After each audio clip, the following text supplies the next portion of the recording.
Well, if you want to follow along and open your Bibles to a little, well, actually, no, we're done that, aren't we? We finally made it out of the prophet Habakkuk, and I know some of you are excited about that. I still think we probably should have just started over again and went through it again. There's so much there that we could have gleaned, so much more. But I'm excited at what God did in our midst as we walked through that. I will say, though, that over the course of the months and probably years ahead, you will hear many references to the prophet Habakkuk as we kind of model our outreach and evangelism and just kind of reaching and blessing our community, our strategy around the model of being watchmen. And so I would say at the beginning that if you have not yet had a chance to sign up for that and say, yes, I will stand my watch, I will pay attention to what God says to me in the midst of the community, in the workplace, in the family, the school, wherever it is that God might have placed you, then it is never too late to become a part of that and jump on board. You can probably talk to Joe, who'll be hanging out around that map right after the service. But there's lots of ways that you can still get involved. A lot of that is going to unfold as we build towards the new year and launch a big campaign into our city as we tell them that they are being watched. And it should be exciting, the things that God is going to do. But in the midst of all of this, we thought it'd be a great opportunity to kind of pause and not just talk about what's next as a church, but really to talk about what's next. I mean, next is our discipleship process, our integration process, our assimilation process, however you want to describe it. It is the process by which we begin our journey together and with God. And so we're going to be kind of walking through several steps of that, several kind of the overview of that, if you will, over this next several weeks. But one of the reasons why we do that and why we settled on the name Next for this is that it's not just the next steps for us, but it kind of implies that there is always something next, right? There's always something else. And that doesn't mean just that there's always something else to do. It means that God is always doing something else in us. We are all a work in progress. None of us have arrived. We are all still, along that on that journey. And the key to that and how we communicate that here at Waypoint is that statement that you see everywhere. It is the statement that says, finding purpose together. That's really the heart of it, and that's where a lot of this kind of bubbles up from. But we find purpose, what I want to zero in on today, is the reality that we find purpose not near each other. We don't find purpose when we hang around each other. We find purpose together. And that is an important distinction because God never intended for us to figure these things out all on our own. He never intended for us to be off on our own doing life. He intended for us to work and walk side by side with each other. And, here's part of the reason for that, a big part of the reason.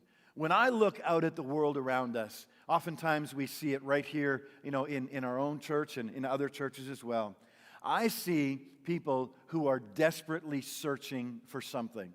They may not describe it in these terms, but they are searching for purpose. They're searching for meaning, searching for something more in their lives. And they are looking everywhere. They're investing, their entire lives in all kinds of things and areas and places, that trying to find ultimately this thing called purpose. But purpose is found, genuine purpose is found, not in all the things that the world might offer, but it's found together. Not just in any together either. It's found in belonging. It's found in belonging together with the family of God. That is where we will find that ultimate purpose that we are all ultimately in search of. And it starts with the most basic of questions, and it is this: do you belong? Do you belong? Now, I'm not saying, do you attend? Because I think we could ask a lot of people in a lot of different churches, especially in the Western world, who say, do you belong? And their answer would say, well, yes, I go to this church or I go to that church. That's not what we're asking. And we're not asking, whether your name is on a membership list somewhere. There are churches that have membership lists that date back probably, a long ways. But the question is not, are you on a list somewhere? The question is, do you belong? You see, God's plan is so much different. It's so much better than all of these places and things that we could invest our lives in, places and things that we could seek out a belonging in the world around us for several reasons. One, God's plan is built on grace. It is not built on achievement. In so much of the world around us, in so many of these places where we seek to find purpose, our purpose is really only found if we achieve the most, right? If we are the best at what we are doing.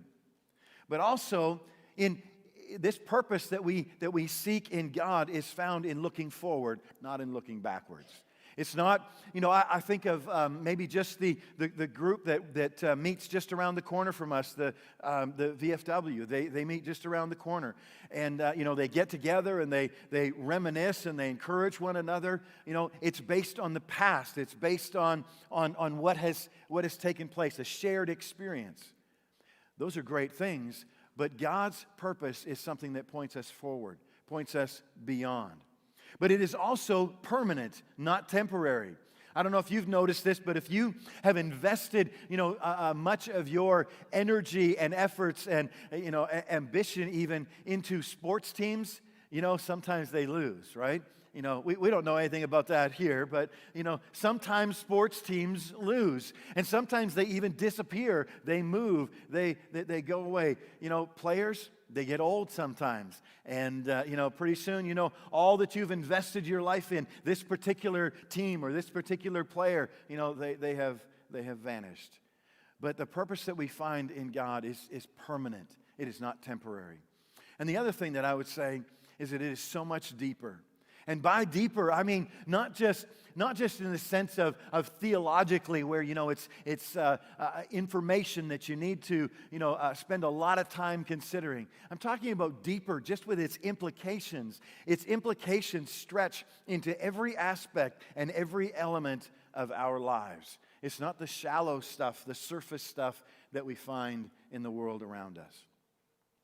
So where we're going to kind of jump off this morning is in Luke chapter 15, if you want to follow along with us. But my guess is that for most of us, we have probably heard this story before. It is the story of the prodigal son.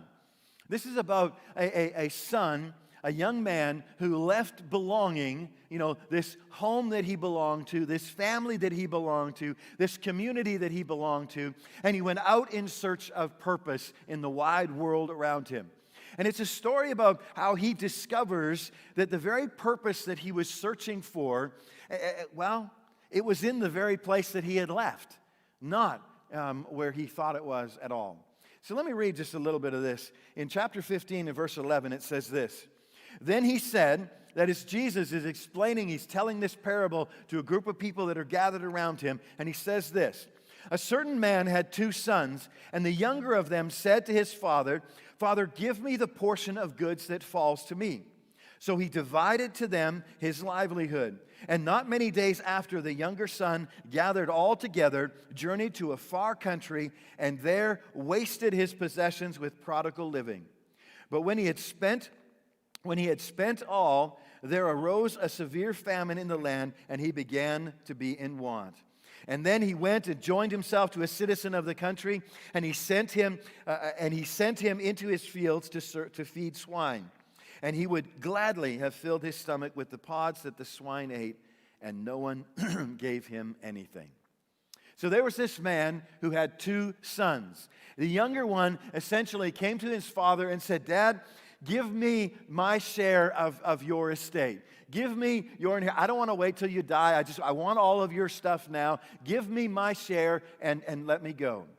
I mean, that's essentially what the son is saying to the father is, I don't want to belong here anymore. I want to pull up my roots and I want to go. I don't need you. I don't need this family. I don't need the rules that you have placed around my life. I don't need this structure. I want to go and find my own purpose, my own way. I want to find my own identity, and I want to make it my way, right? I mean, we can kind of relate to that, can't we? It sounds just a little bit familiar in the world in which we live. And yet, even though we could point to the world around us and all the identity issues and struggles that we find, out there today, I think we find this in churches as well. I think if we were honest, if you've been a believer for a while, you've probably at some point, we'll put it this way, maybe somebody right? It's kind of like asking for a friend, Somebody may have said this: I don't need the church anymore. I don't need a community where I need to go. I can find purpose all on my own. I'll take my inheritance. What is that? That is the salvation, right? That is our ticket into heaven, right? I prayed this prayer, and so I'm good. And I will go and do and live my life how I want. Isn't that kind of scary how that ties so closely? So the Father does. He does that. He gives the Son his inheritance, and the Son leaves. He goes off to a distant land. What this translation says, a far country. What is he doing? He's putting distance between himself and where he belongs. He's putting distance between himself and the whole atmosphere of belonging. And I would guess that some of you walked in this door or listening somewhere online. Some of you are online because you have done exactly this. Because you are living in that far-off country right now. Oh, I know you're sitting here. I know you're in a church or you're watching us somewhere else. But spiritually, emotionally, you've put distance between yourself and belonging. You've been trying maybe to find purpose out there instead of right here, right in front of your nose. So as he goes on, let me read that last one again. And he says, this is where he ends up. And he would gladly have filled his stomach with the pods that the swine ate, and no one gave him anything. He tried everything, and this is where he ended up. He ended up in a place where he'd have been happy just eating what he was feeding the pigs. He tried everything. He thought first that maybe he would find purpose and meaning in life, because that's essentially the same thing, right? When we talk about purpose and meaning. He thought he'd find it in wealth, in having the stuff that his father gave him. And so with his pockets full of cash, he went away to this faraway land, and then soon he realized that having a lot was not enough. So he tried pleasure, as Jesus describes here. And when that wasn't enough, he tried going to work. And he finds himself so lost, so purposeless, that he literally ends up in a pigsty wanting to eat the very food that he's feeding them. Now, I don't know how deep a hole you believe you are in this morning. I'm not sure it's as deep as this guy. I mean, this is as bottom of the barrel as you can imagine. He has tried everything so far that the far-off country had to offer. And here he ends up. Wealth didn't work, pleasure didn't work didn't work, freedom didn't work. He's lost more now than... No, let me put it this way. He is more lost now than he ever was before he left. And the next thing we read in this account that Jesus lays out before us is this. But when he came to himself, that's an interesting statement all on its own. In other words, he came to his senses. That phrase implies something, doesn't it? Because you can't come back to your senses if you didn't abandon them to start with. He had lost his senses. He had lost himself, lost his mind. He was in a mental, emotional, spiritual crisis and fog. And worst of all, he found himself there in the middle of that pigsty, wanting the very food that he was feeding them. He found himself alone. When I look out at the world around us, even inside our churches today, I see an epidemic of loneliness. People who are surrounded by crowds, but they walk away feeling utterly alone. People who have maybe hundreds or maybe even thousands of online friends, but no one who actually knows them. People who sit in cubicles at work or live in neighborhoods or scroll through social media or sit even in chairs and pews in churches across this land, and they feel more isolated than any other generation in history. Isn't that amazing? How we could live in the most connected society that our world has ever known, and yet this kind of isolation is at its peak. We have never been more disconnected than we are in our day and age. And tied along with that is an epidemic of depression. People where people can't get out of bed in the morning, where people wander around without hope, where they go through the motions of life. But inside, there's nothing there. They feel like the fog is so thick that they can't see a way out. Tied with that, there's an epidemic of discouragement. People who have tried and they've failed, who have been hurt by a church, and so they stay away. It is staggering the amount of people. Can I just say this? I bet you there's not one person in this room, unless you're maybe this big, that has not been hurt by church people. Church people, we'll just say it, they are the worst, and the meanest sometimes that you could find in our world. I get it. We all have stories.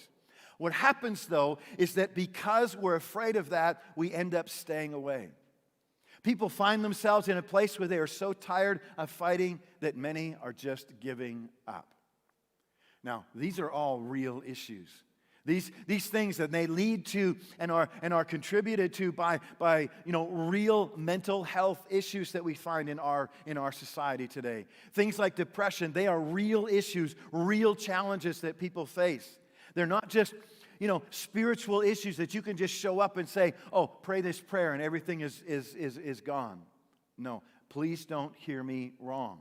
Many, in the midst of some of those, have such deeply rooted issues and challenges that professional help is needed. And there's no shame in that. I would certainly encourage you to find that if you need that.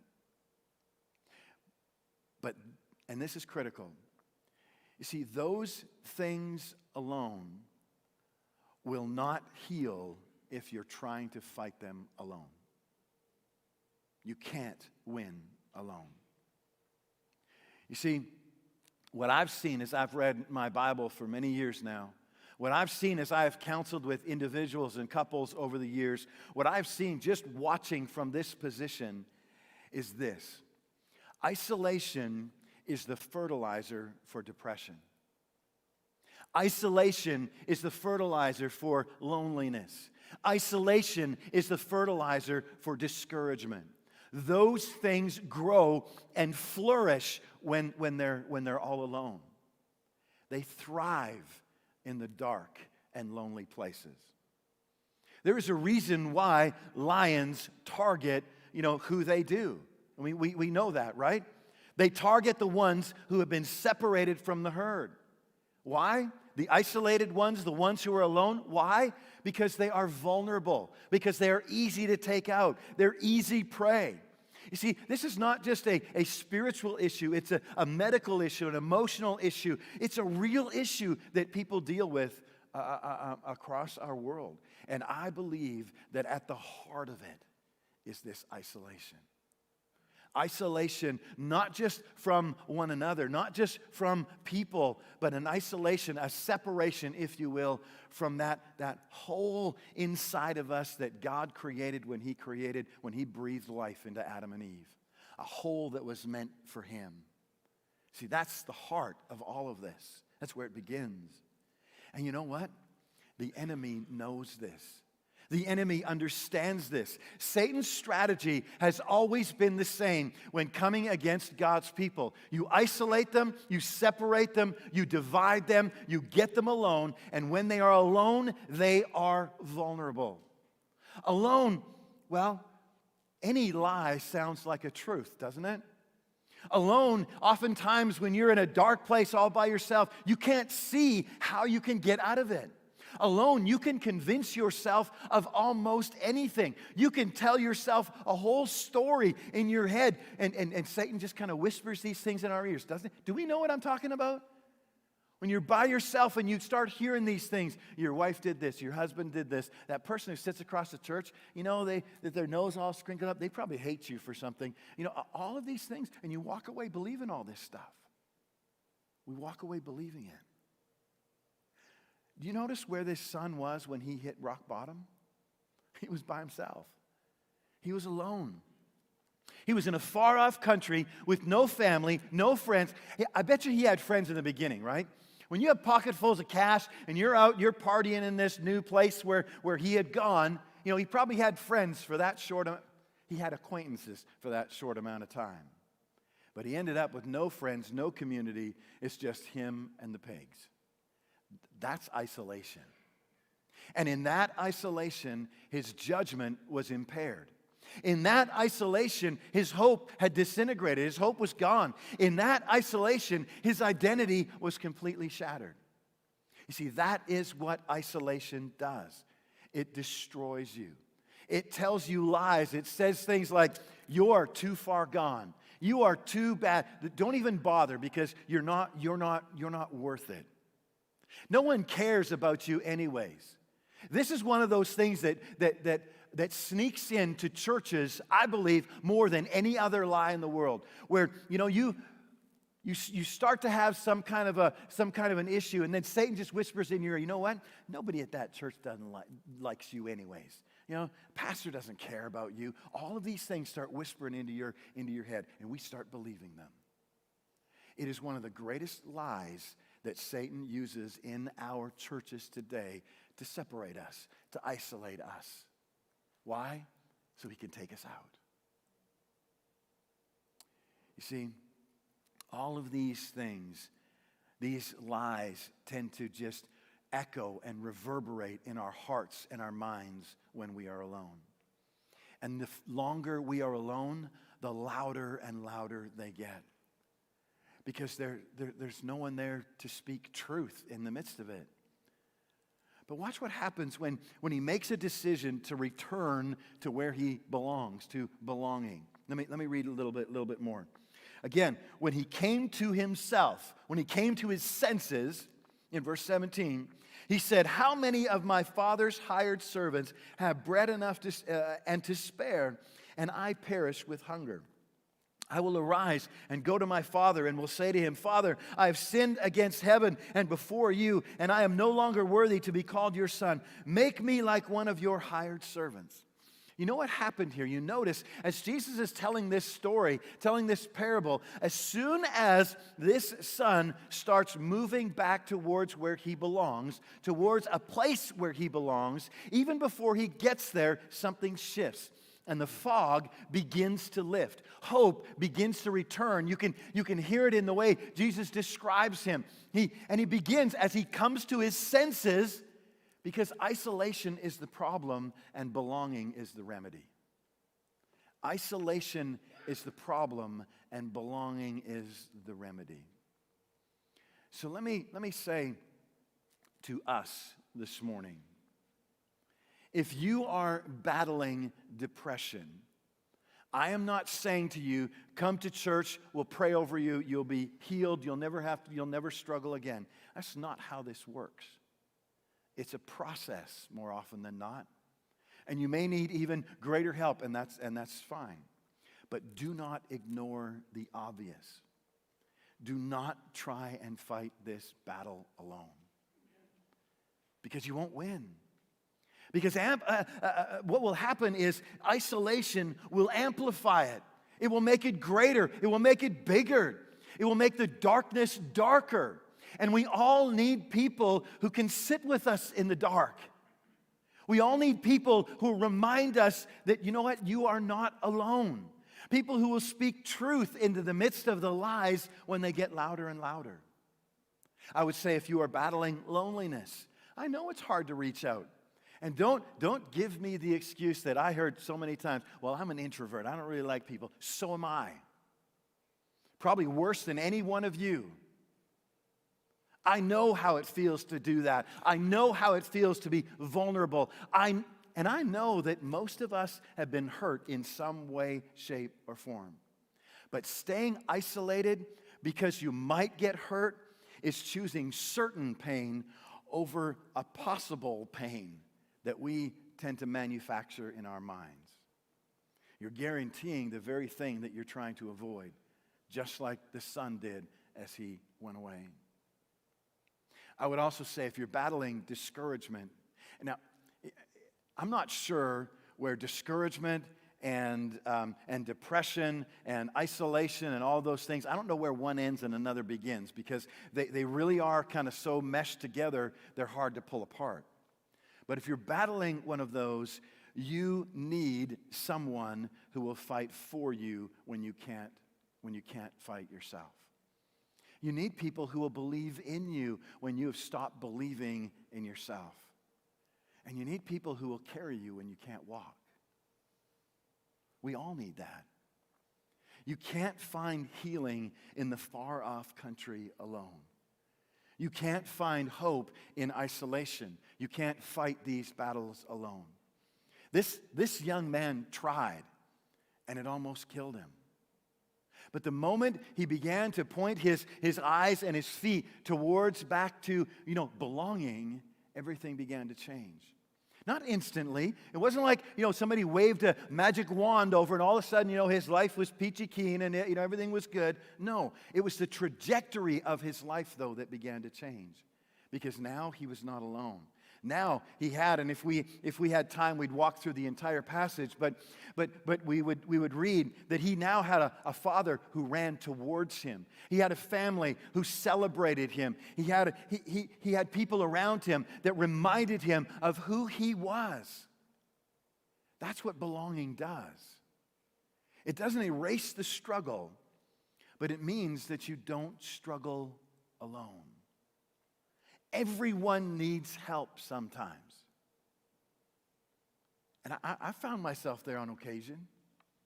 I remember the last house that we built, not this one, but many years ago now. And I was working on the house. I was up on the second floor, and I was I don't even know what I was doing, but I was walking along the floor joists. We didn't have the floor in, and I didn't have the stairwell put in either. It was just a big open hole.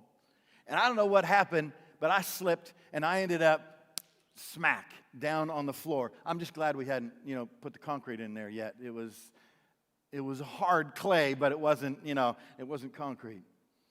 Now, I don't know what exactly happened, but I was laying there thinking that, everything was busted inside, and the only thing I thought of is, is anybody here, right? And I started thinking about my loving, wonderful, devoted wife. The one, I don't know if any of you had this in your vows, but mine said, I remember it said, in sickness and in health, for better or worse. Oh, she noticed what happened, and then she bailed. She left. She leaves me there. She doesn't come down. She doesn't check on me. She doesn't even yell, "Are you okay?" She doesn't even ask me if I'm alive. And I'm lying there thinking, seriously? I'm down here and she just leaves me? Well, anyways, finally she comes back and she brings Adam with her. And when I ask, what's the deal? Why you just leave me here? And here's my loving wife's response. Well, because I figured if you're hurt that bad, there's no way I could get you up the ladder by myself. So I would need help. And if you're dead already, then I'm going to need some help to dig the hole to get rid of the body. Now, if you know her at all, then you are in the same place that I am. You're not really sure if she'd had any of this already planned, and maybe even a hole already pre-dug. But here's the point. She was right. The rare occasion. I hope this isn't recorded. But here's the thing. There's no way she could help alone. She couldn't do it all on her own. There's no way I could do it on my own. She needed to go get help so that she could come alongside and help me. See, here's the point. When you fall, and you will fall, you will need help. This is why isolation is so dangerous. When you're alone and you fall, whether it's in depression, discouragement, and here's where these things lead: addiction, despair, on and on and on we could go. And there's no one to help. There's no one to go get help. There's no one to pull you up. You're just stuck at the bottom alone. That is why here at Waypoint, small groups are not optional. They are not optional.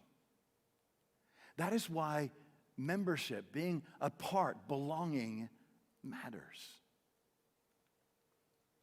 You see, not only do we need to know, but people outside looking in need to know that this is a place where people belong. This is a place where people do life together. Where and I can't remember who said this, Paul said this. He said that we should put up with one another in love.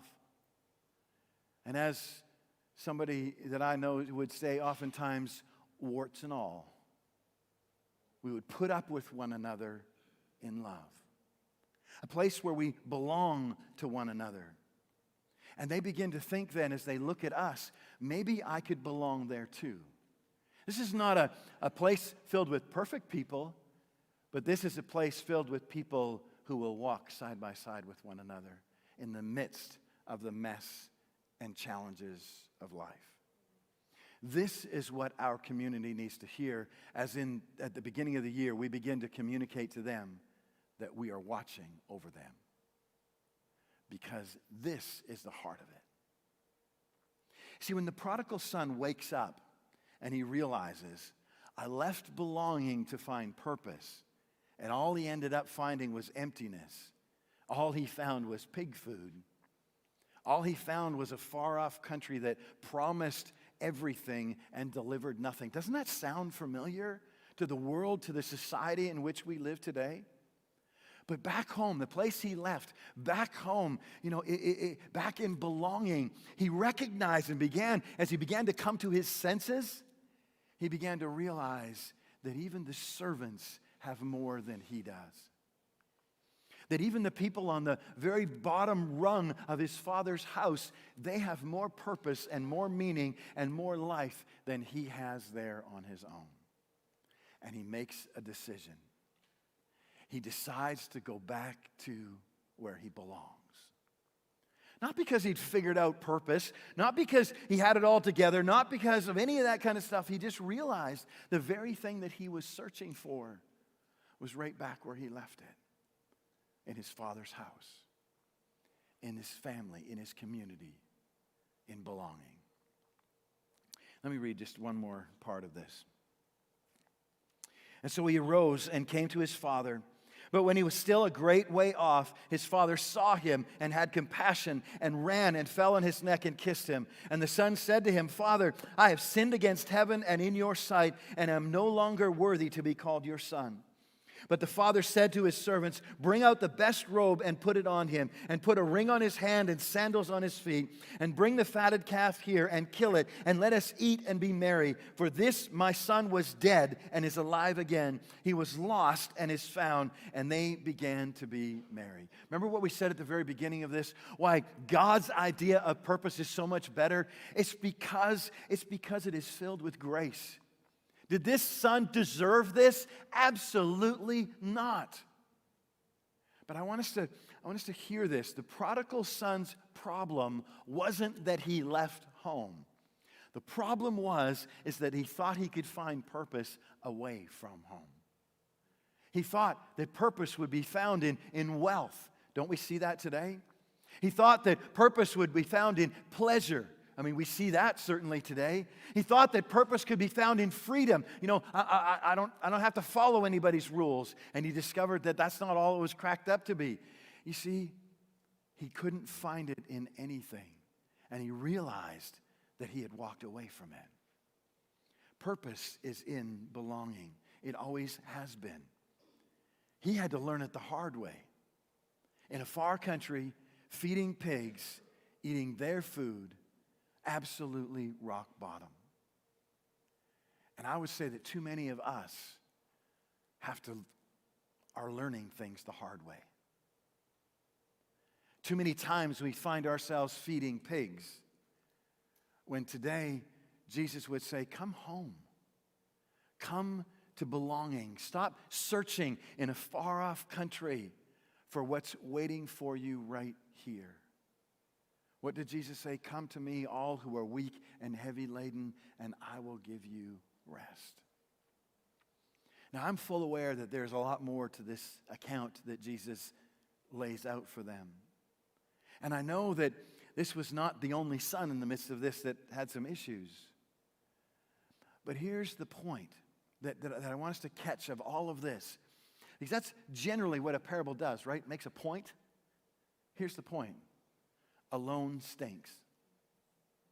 I mean, I could have saved us all half an hour of our lives and just said, alone stinks.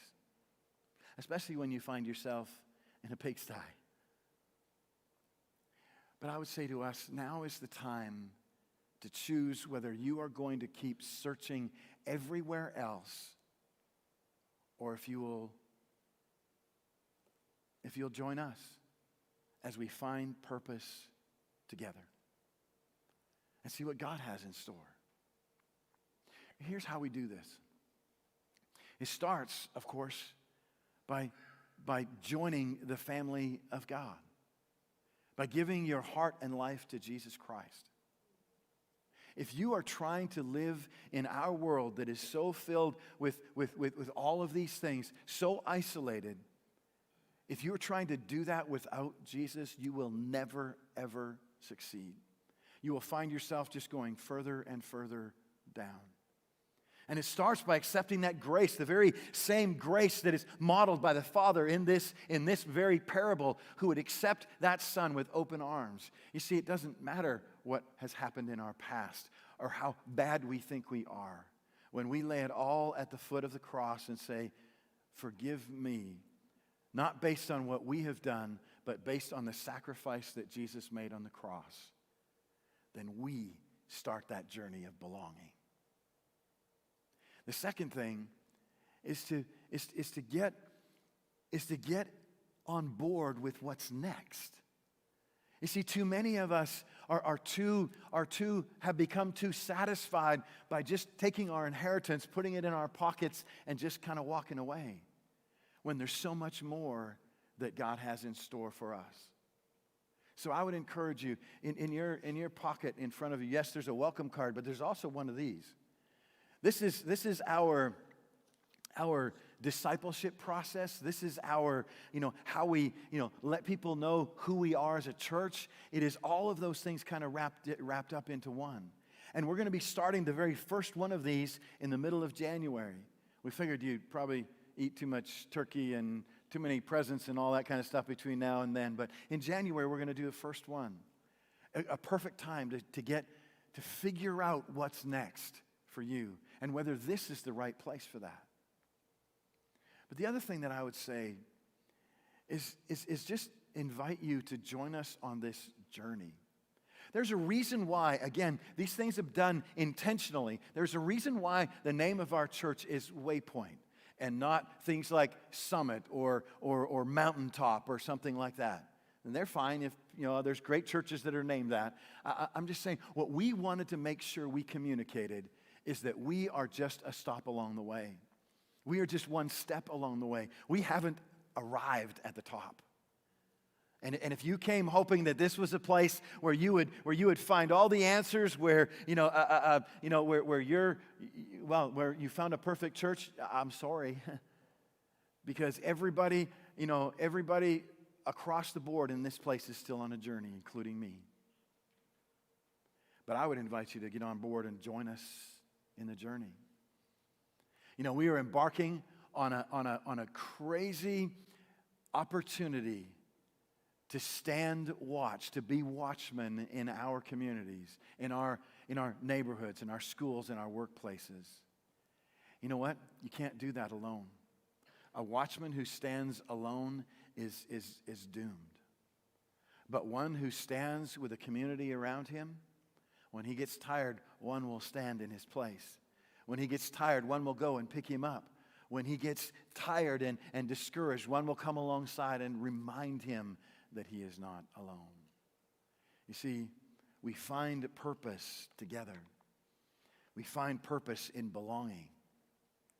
And my hope and prayer is that when we leave here this morning, no matter where you are on this timeline, this journey of faith, whether you're at the very beginning or if you've been following Jesus for many, many years, that when you leave here this morning, it will be with a commitment in your heart to not doing it alone. And it might be that you walked in here with a tremendous burden that you just need to share with somebody. You see, I don't know if you've ever encountered this, but if you know me at all, I can't read your mind. I'm sorry. Man, I wish I could at times, but I can't. So when you come in with a burden, if I can't read your mind, neither can Carl, neither can any of us. You see, burdens, in order to be shared, must be shared. And oftentimes in the act of sharing those burdens, we allow others to pick them up and carry them with us. So there's a couple of ways we can do this. As I think Pastor Adam mentioned earlier, on the back side of those welcome cards, there's a spot there for prayer requests. We would love to be able to pray for you, with you, as a staff. We do that. But sometimes things are more urgent than that. And if you need to just come up at the end as we're singing and just kind of kneel at the front, somebody will come alongside and pray with you. But don't leave here thinking that you are alone, because you don't have to be. Don't leave here believing that you have to face the challenges of life alone, because you don't. You don't have to. So, find somebody if you need somebody to pray with you. Sign up for a small group before you leave here. But commit yourself to doing things together.